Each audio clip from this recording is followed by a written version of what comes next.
When I first moved to Portland, Oregon, I didn't expect life to turn upside down so quickly. My husband, Daniel, had just accepted a job as a software engineer for a growing tech company, while I, Emily, was trying to settle into our new neighborhood. We had been married for 6 years, and though marriage had its fair share of challenges, Daniel and I had worked through them together.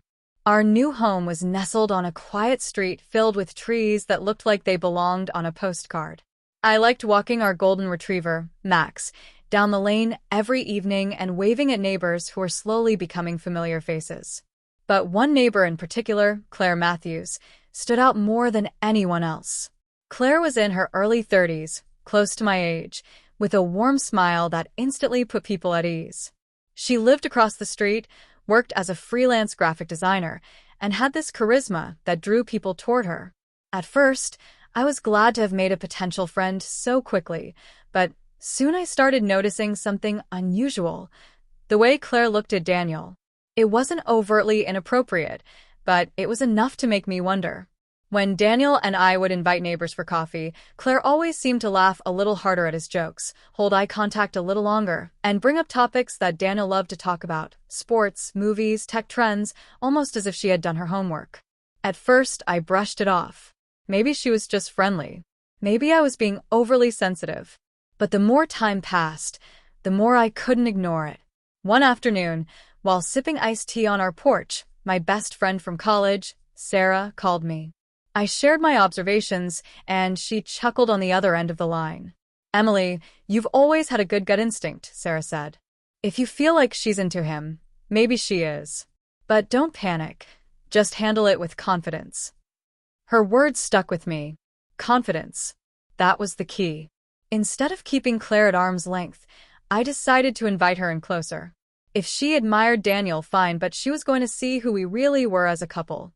Not a shaky marriage she could wedge herself into, but a strong one she could never break. The opportunity came a week later when Daniel mentioned he'd been stressed with work deadlines.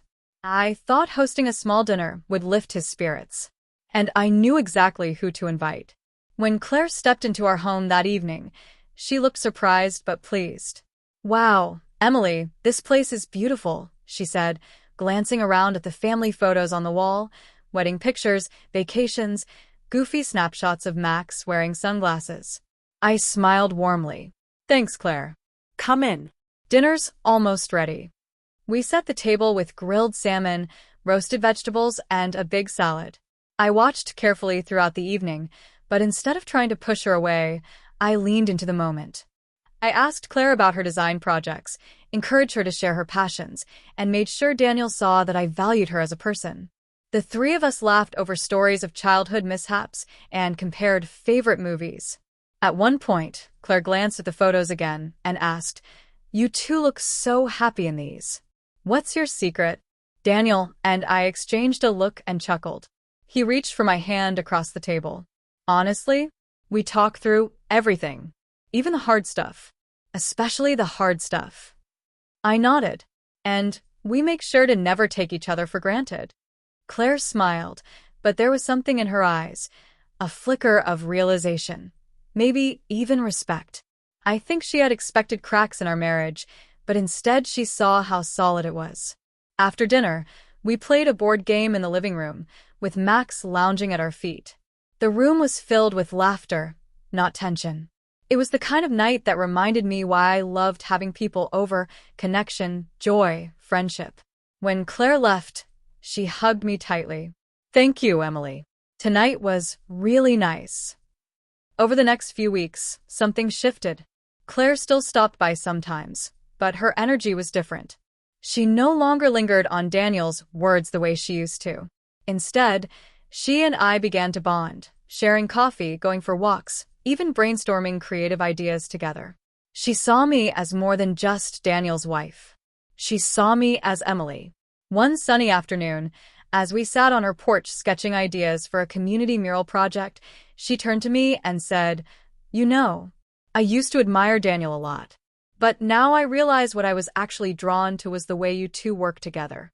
The way you support each other. It's inspiring." Her honesty surprised me, but it felt like the final piece clicking into place. From then on, Our friendship deepened in a healthy way. Daniel enjoyed having her as part of our circle, and I appreciated the trust we had built. By inviting her over that night, I hadn't just protected my marriage, I had gained a real friend. Looking back, I realized that sometimes the best way to handle potential problems isn't to build walls, but to open doors. By letting Claire in, I showed her the truth, that Daniel and I were a team, unshakable in the face of outside curiosity. And in doing so, I also discovered something about myself, that confidence, kindness, and openness can turn even the trickiest situations into opportunities for growth. Life in Portland carried on, filled with busy days, laughter-filled nights, and new adventures with friends like Claire. And every time I glanced at the framed photo of Daniel and me on our wedding day, I smiled, knowing that our bond wasn't just strong, it was unbreakable.